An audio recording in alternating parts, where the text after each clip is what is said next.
왜 항상 나만 당하는가? 투자하면서 이런 생각 해보신 적 없으세요? 왜 내가 사면 떨어지고 내가 팔면 오르는 걸까? 왜 항상 나만 고점에 물리지? 큰 손들은 어떻게 항상 정확한 타이밍에 사고 파는 거지?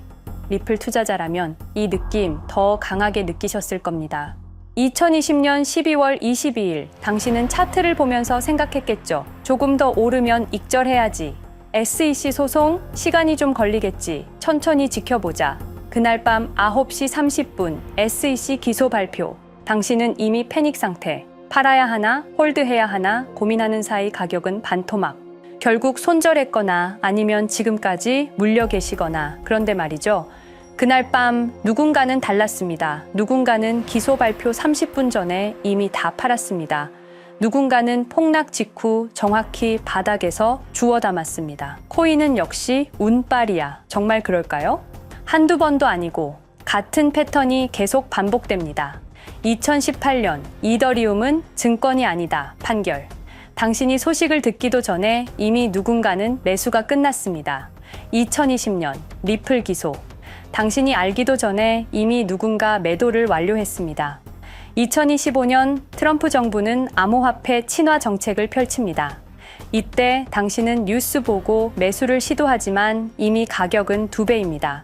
왜 항상 당신은 한 발 늦을까요? 운이 없어서, 정보를 늦게 봐서, 판단이 느려서도 아닙니다. 애초에 게임의 룰이 달랐던 겁니다. 당신은 공개된 정보를 보고 투자하지만 그들은 공개되기 전에 이미 알고 있습니다. 당신은 시장을 예측하려고 하지만 그들은 시장을 만듭니다. 당신은 게임을 하고 있다고 생각합니다. 하지만 실제로는 당신이 게임의 일부였던 거죠. 5년의 시간 동안 추적했습니다. 누가 미리 알고 있었는지, 어떻게 알 수 있었는지, 그리고 왜 아무도 처벌받지 않는지 드디어 답을 찾았습니다. 그 답은 당신이 상상했던 것보다 훨씬 더 충격적이었습니다. 이제 우리는 선택해야 합니다. 계속 모른 척 투자할 것인지 아니면 진짜 게임의 룰을 알고 싶은지. 여러분, 리플이 과연 어디까지 오를 수 있을지 궁금하시죠? 오늘 제가 정말 충격적인 이야기를 해보겠습니다.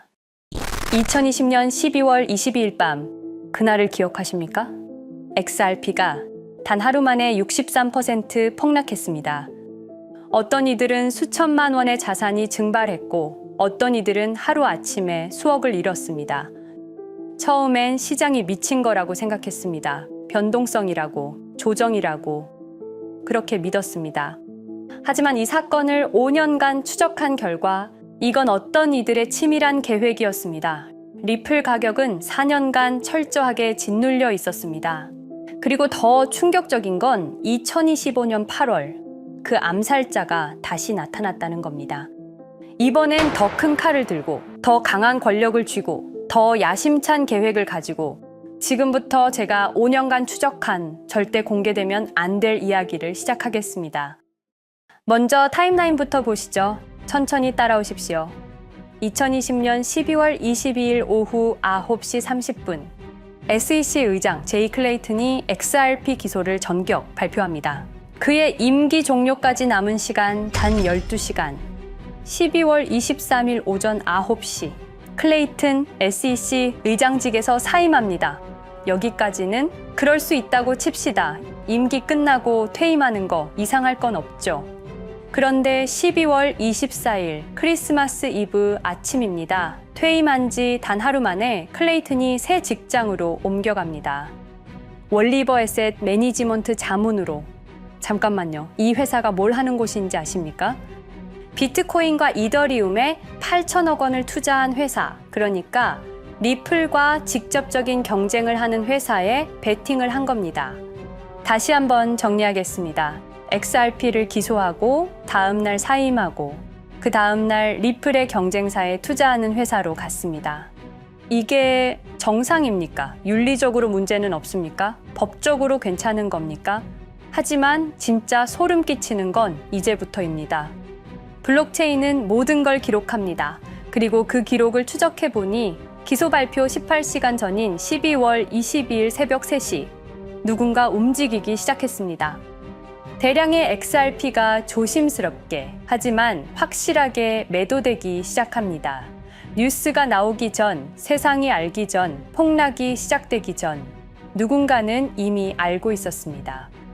이 시점에서 저는 의문을 품었습니다. 대체 왜 하필 리플이었을까? 이 사건을 이해하려면 XRP가 단순한 암호화폐가 아니라는 걸 알아야 합니다. 지금 여러분이 해외로 송금한다고 가정해보죠. 한국에서 미국으로 1,000만 원을 보낸다면 스위프트라는 시스템을 거칩니다. 전 세계 200개국 11,000개 금융기관이 연결된 거대한 네트워크. 벨기에 브뤼셀에 본부가 있지만 실질적으로는 미국이 완전히 통제하고 있습니다. 얼마나 무서운 권력이냐면요. 2012년 이란 핵 제재 때 이란 은행들을 스위프트에서 퇴출시켰습니다. 그 결과 이란의 경제는 즉시 붕괴되었습니다. 2022년 러시아의 우크라이나 침공 후 러시아 주요 은행들을 스위프트에서 퇴출시켰습니다. 이후 러시아의 루블화는 30% 이상 급락했습니다. 스위프트에서 쫓겨나면 그 나라는 국제거래에서 완전히 고립됩니다. 이게 핵무기보다 강력한 이유입니다. 실제로 폭탄을 떨어뜨릴 필요가 없으니까요. 버튼 하나로 한 나라 경제를 무너뜨릴 수 있으니까요. 스위프트는 돈의 흐름을 틀어쥔 지배의 손길입니다. 그런데 2017년 XRP가 등장했습니다. 비교해 보시죠. 송금 시간부터 압도적인 차이가 납니다. 스위프트는 국경 간 송금에 3에서 5일이라는 시간이 걸립니다. 반면에 XRP는 단 몇 초면 송금이 완료되죠. 수수료 또한 엄청난 차이가 납니다. 스위프트는 3에서 5%까지 수십만 원의 수수료가 발생하지만 XRP는 단 몇 원, 거의 공짜나 마찬가지로 송금을 처리합니다. 스위프트는 여러 국가의 중개은행이 필요하지만 XRP는 그런 것조차 불필요하죠. 그리고 2017년부터 2019년까지 일본 SBI 그룹이 뱅크 오브 아메리카가 산탄데르 은행이 하나둘씩 리플과의 파트너십을 검토하기 시작했습니다. 총 200개 이상의 금융기관, 연간 200조 원 규모의 국제 송금 시장에서 XRP가 스위프트를 완전히 대체할 수 있다는 게 증명되는 순간, 바로 그때 누군가에게는 절체절명의 위기가 된 겁니다. XRP는 단순한 암호화폐가 아니었습니다. XRP는 미국이 전 세계를 통제하는 금융 무기에 대한 직접적인 도전이었습니다. 그래서 저는 추적하기 시작했습니다. 누가 XRP를 제거하려 했나? 처음엔 당연히 정부를 의심했습니다. SEC니까요. 미국 정부 기관이니까요. 그 다음엔 월스트리트를 의심했습니다. 은행들이 위협을 느꼈을 거라고 생각했죠. 그런데 조사를 하면 할수록 이상했습니다. 모든 흔적이 전혀 예상치 못한 곳을 가리키고 있었습니다. 실리콘밸리, 뉴욕이 아니라 샌프란시스코, 월스트리트가 아니라 테크 기업들, 혁신과 자유의 상징이라던 바로 그곳 말입니다. 2002년 10월 3일로 돌아가 보겠습니다. 페이팔이 이베이에 15억 달러에 매각됩니다. 그날 50명의 직원이 퇴사합니다. 보통 회사라면 뿔뿔이 흩어지겠죠. 각자 길을 가고 연락도 끊기고, 그런데 이들은 달랐습니다. 그들은 네트워크를 만들었습니다. 서로의 회사에 투자하고 서로를 임원으로 영입하고 서로의 성공을 발판 삼아 더 크게 성장하고 20년이 지난 지금 그들이 창업하거나 투자한 기업들의 시가총액을 합치면 우리나라의 GDP보다 큽니다. 2007년 포춘지가 이들에게 특별한 이름을 붙였습니다. 페이팔 마피아. 당시엔 실리콘밸리 성공 신화로 보도됐죠. 아름다운 동료의 혁신가들의 연대, 그런 이야기들. 하지만 2025년 지금 우리는 다르게 보게 됩니다. 핵심 인물들을 하나씩 보시죠.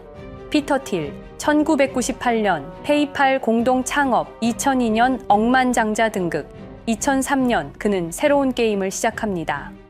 팔란티어, 9.11 테러 직후였습니다. 미국은 공포에 떨고 있었죠. 피터 틸이 말했습니다. 우리의 사기 탐지 기술을 국가안보에 사용할 수 있습니다. 그리고 CIA의 벤처 펀드 인큐텔로부터 투자를 받습니다. 20년 후 지금 FBI의 핵심 시스템도, CIA의 데이터 분석 시스템도, 국방부의 작전 시스템도, 국토안보부의 전산망까지도 미국 정부의 모든 데이터는 피터 틸의 회사를 거칩니다. 하지만 피터 틸의 진짜 권력은 정치에서 나옵니다. 2022년 JD 벤스라는 젊은 오하이오 출신 정치 신인이 상원 의원 선거에 출마합니다. 우리에게는 러스트벨트의 가난한 백인 집안 출신으로 알려져 있고 힐빌리의 노래의 저자로 유명세를 타기 시작했습니다. 피터 틸이 움직입니다. 1,500만 달러. 우리 돈으로 약 200억 원을 이 젊은이에게 쏟아붓습니다. 벤스 당선. 2024년 7월 플로리다 마러라고 피터 틸이 트럼프를 찾아갑니다. 대화의 내용은 단 하나. 제가 추천하고 싶은 부통령 후보가 있습니다. 2025년 1월 20일 JD 벤스 미국 48대 부통령 취임. 페이팔 마피아가 백악관에 발을 들여놓은 역사적 순간입니다. 그리고 벤스뿐만이 아니었습니다. 일론 머스크, 여러분이 잘 아시는 그 일론 머스크 말입니다. 테슬라, 스페이스X의 CEO, 2024년 대선에 4,300억 원을 기부합니다. 트럼프 최대 후원자, 그리고 트럼프 2기 행정부에서 정부 효율부 DOJ 수장으로 임명됩니다. 연방정부 전체의 예산을 삭감할 권한, 그의 시장 조작 능력은 이미 증명됐죠. 2021년 5월 트윗 한 줄로 비트코인을 폭락시킨 후 뒤로는 더 싸게 매집했습니다. 데이비드 sak스, 백악관 AI 암호화폐 차르, 모든 AI 정책과 암호화폐 정책의 최종 결정권자, 페이팔의 전 COO. 미국의 암호화폐 정책 최종 결정권을 페이팔 마피아가 쥔 겁니다. 그리고 한 명 더, 여러분이 잘 모르는 이름이지만 아주 중요한 인물입니다. 제드 맥켈럽, XRP 공동 창업자, 2013년 리플을 나옵니다. 그리고 스텔라루멘이라는 경쟁 코인을 출시합니다. 그가 가진 XRP는 90억 개, 2022년까지 전부 매도합니다. 무려 4조 2천억 원이라는 천문학적인 수익을 기록했습니다. 그런데 기묘한 일이 벌어집니다. 2025년 6월 페이팔의 스테이블 코인 페이팔 USD가 스텔라루멘 체인으로 확장을 발표합니다. 리플의 배신자가 만든 플랫폼으로. 우연일까요? 그리고 저는 결정적 증거를 찾았습니다. 2025년 초 내부 고발자가 나타납니다. 월리버 에셋 매니지먼트. 기억하시죠? 제이 클레이튼이 XRP 기소 다음 날 합류한 바로 그 회사. 그 회사의 내부 문서가 유출됩니다. 공개된 투자 내역은 이랬습니다. 비트코인에 우리 돈 5천억 원, 이더리움에는 3천억 원이 투자금 명목으로 지출되었습니다. 이 돈들이 향한 곳은 모두 리플의 경쟁사들이었습니다. 그리고 충격적인 숨겨진 투자 내역.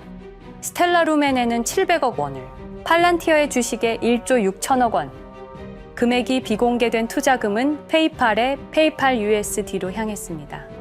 잠깐, 스텔라루멘, 제드 맥켈럽의 코인, 팔란티어, 피터 틸의 회사, 페이팔 USD, 페이팔의 스테이블 코인. 제이 클레이튼이 SEC를 나오자마자 들어갔던 월리버 에셋 매니지먼트를 통해서 팔란티어, 스텔라루멘, 페이팔로 흘러 들어간 것입니다. 모든 것이 연결됩니다. 모든 것이 한 곳을 가리킵니다. 이건 우연이 아닙니다. 리플과 SEC의 소송전은 거대한 연극이었던 것입니다. 모든 게 페이팔 마피아들의 계획이었던 겁니다. 이제 전체 그림이 보입니다. 페이팔 마피아의 리플 제거 작전, 이제 전부 재구성할 수 있습니다. 제드 맥켈럽이 XRP 공동 창업자로 참여하여 핵심 기술을 습득. 2013년 의도적으로 갈등을 벌인 후 퇴사. 그것도 90억 개의 XRP를 보유한 채로 말이죠. 시한폭탄을 설치한 겁니다. 피터 틸의 팔란티어, 2003년 CIA의 인큐텔 펀드 투자로 창업. 2020년까지 FBI, CIA, 국방부의 핵심 시스템을 장악하게 됩니다. 미국 정부 전체를 들여다볼 수 있게 된 겁니다. 2018년 6월, 우리 모두가 아는 바로 그 SEC 기업금융국장 윌리엄 힌먼의 발언. 이더리움은 증권이 아니다. 의도적으로 리플의 가격만 억누르려던 치밀한 계획이었습니다. 제이 클레이튼, 임기 12시간을 남기고 리플을 기소. 사임 이후에는 곧바로 리플의 경쟁사에 투자를 하는 회사의 자문으로 합류. 그야말로 치명타를 먹인 셈이죠. 2023년 8월 페이팔은 페이팔 USD라는 스테이블 코인을 출시합니다. 그리고 2025년 6월에는 스텔라룸앤 메인넷으로의 확장을 발표했습니다. 제드 맥켈럽은 XRP를 매도한 자금으로 스텔라룸앤을 개발하게 됐죠. XRP를 대체할 완벽한 준비를 한 겁니다. 트럼프 2기 행정부 출범으로 페이팔 마피아들의 계획이 완성 단계에 접어듭니다.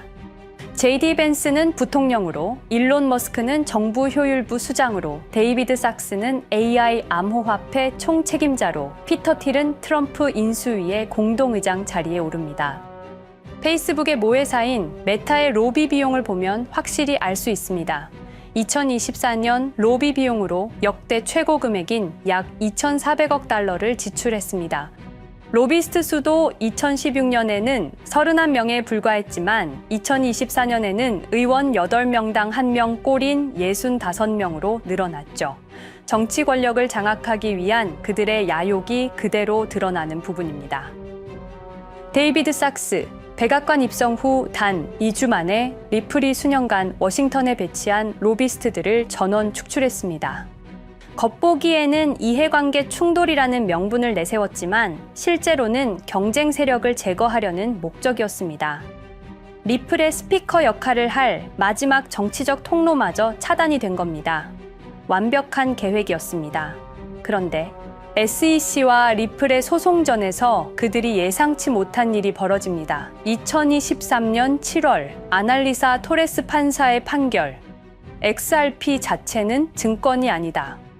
SEC는 즉시 항소했고 리플도 여기에 부분적으로 항소를 하게 되죠. 법정 공방은 끝이 어딘지도 모르게 이어졌습니다. 그리고 2025년 8월 놀랍게도 양측 모두 항소를 취하합니다. 5년 동안의 전쟁이 드디어 끝이 나게 된 순간이었습니다. 리플은 승리했습니다. XRP 가격은 무려 5,000원에 근접하게 상승했고 수많은 자산 운용사들의 XRP ETF 신청 물결이 이어졌습니다. 그리고 리플은 히든로드를 12억 5천만 달러의 인수, 리플 프라임이라는 이름으로 새롭게 출범시켰습니다. 스테이블 코인 리플 USD는 출시 1년 만에 시가총액 10억 달러를 돌파하는 기염을 토합니다. 현재 리플의 기업 가치는 400억 달러 이상으로 평가받고 있습니다. XRP는 죽지 않았습니다. 5년 동안 억눌렸던 것이 폭발적으로 성장하기 시작합니다. 투자자들이 돌아오고 은행들이 재접촉하고 파트너십들이 재개되고 우리가 이긴 건가? 정의가 승리한 건가? 아니었습니다. 2025년 8월 18일 XRP 승리 발표 불과 10일 후 뉴스가 터집니다. 제이 클레이튼 맨해튼 연방검사로 정식 임명. 5년 전 XRP를 기소했던 바로 그 사람. 이번엔 연방검사로 돌아왔습니다. 월스트리트의 보안관이라 불리는 미국에서 가장 강력한 검사직. 형사 기소권, 월스트리트 전체 감시 권한, 금융범죄 수사 총괄. 더 큰 칼을 들고 돌아온 겁니다. 그리고 2025년 11월 트럼프 대통령의 발표. 제이 클레이튼을 앱스타인 사건 수사 책임자로 임명합니다. 잠깐, 왜 하필 클레이튼일까요? 왜 XRP 소송이 끝나자마자일까요? 왜 지금일까요? 그리고 그는 다음엔 누구를 조준할까요? 리플은 부활했습니다. 하지만 페이팔 마피아는 멈추지 않았습니다. 2025년 상반기, 이상한 패턴들이 포착되기 시작합니다. 일론 머스크의 행동이 변합니다. xAI에 추가 투자가 급증했고 테슬라 AI 개발에 급가속을 하기 시작했습니다. 그리고 이상하게도 특정 AI 기술에 대한 공격적 언급이 증가했습니다. 일론 머스크답지 않았습니다. 그리고 2025년 3월 한 AI 코인의 공식 계정이 일론 머스크의 X라는 플랫폼에서 갑자기 사라집니다. 노출 제한을 당했고 광고 계정들도 정지가 됐습니다.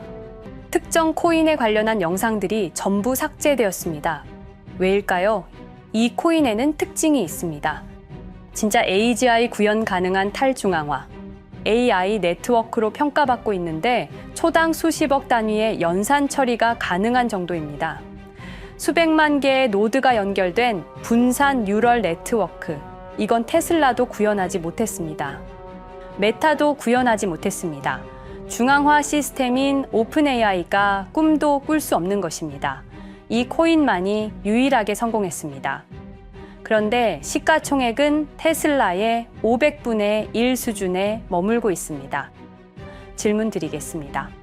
이렇게 혁신적인 기술인데 왜 플랫폼에서 차단을 당하고 검색조차 되지 않으며 알고리즘에서 철저하게 배제당하고 가격은 또 왜 이렇게 낮은 걸까요? 답은 하나입니다. 그들이 지금 사고 있기 때문입니다. XRP 때와 똑같은 패턴입니다. 역사는 반복되고 있습니다. 그리고 지금도 머스크와 페이팔 마피아의 자금이 이 코인으로 조용히 흘러 들어가고 있습니다. 가격이 낮은 건 무가치해서가 아닙니다. 리플이 그랬던 것처럼 그들이 움직이고 있기 때문입니다. 저는 이 AI 코인의 정체를 여기 유튜브에서 공개하려 했습니다. 하지만 치명적인 문제가 있습니다. 유튜브 2005년 페이팔에서 나온 3명의 남자가 만들었습니다. 체드 헐리, 스티브 첸, 자베드 카림. 여러분이 지금 보고 계시는 이 유튜브라는 플랫폼조차도 모두 페이팔 마피아 출신의 감시망 안에 있습니다. 그리고 X는 일론 머스크가 소유하고 있습니다. 페이스북은 피터 틸의 첫 외부 투자로 시작했습니다. 그들은 플랫폼을 소유하고 있습니다. 백악관도, SEC도, FBI, CIA 계약도, 주요 SNS 플랫폼도 모두 그들 손안에 있습니다. 이전에 제가 이 코인을 공개한 영상이 있었습니다. 그러나 그 영상은 바로 삭제됐고 채널도 정지됐습니다. 가이드라인 위반은 전혀 없었습니다. 그냥 사라졌습니다. 불편한 진실이 다뤄질 때마다 이런 일이 반복됐습니다. 하지만 한 가지는 분명합니다. 5년 전 XRP 투자자들은 속수무책이었습니다. 그런데 그들은 포기하지 않고 5년을 버텼습니다. XRP는 부활했고 포기하지 않는 사람들은 큰 수익을 얻었습니다. 그들은 우리가 잊었다고 생각합니다. 그들은 우리가 용서했다고 생각합니다. 그들은 우리가 포기했다고 생각합니다. 역사를 기억하는 자가 역사를 만듭니다. 자, 이제 질문하겠습니다. 역사는 지금 이 순간에도 반복되고 있습니다. 똑같은 패턴으로, 똑같은 방법으로 또다시 당할 수만은 없습니다. 그들에게 리플이 당했던 것과 똑같은 패턴으로 가격이 짓눌리고 있는 이 코인은 리플이 그랬던 것처럼 결국 모든 걸 이겨내고 상승할 수밖에 없을 것입니다. 그들의 계획을 미리 예측해서 우리가 조금이라도 더 빨리 움직인다면 우리는 도지코인, 시바이누를 초기에 매수했던 사람들처럼 상상할 수도 없는 수익을 올릴 수 있을지도 모릅니다. 저는 오늘 이 코인을 여러분께 공개하겠습니다. 단, 유튜브의 스크립트, 작성 기능 때문에 직접적으로 언급할 수는 없습니다. 영상 설명란과 고정 댓글에 있는 링크를 통해 간단한 양식을 작성해 주시는 모든 분들께 이 코인을 알려드리도록 하겠습니다. 선택은 여러분의 몫입니다. 아무것도 하지 않으면 아무 일도 일어나지 않습니다. 행동하십시오. 그러면 여러분의 인생은 바뀌게 될 겁니다. 긴 영상 시청해주셔서 감사드리고 궁금하신 점은 댓글을 통해 말씀 주시면 제가 성심성의껏 답변해 드리도록 하겠습니다. 감사합니다.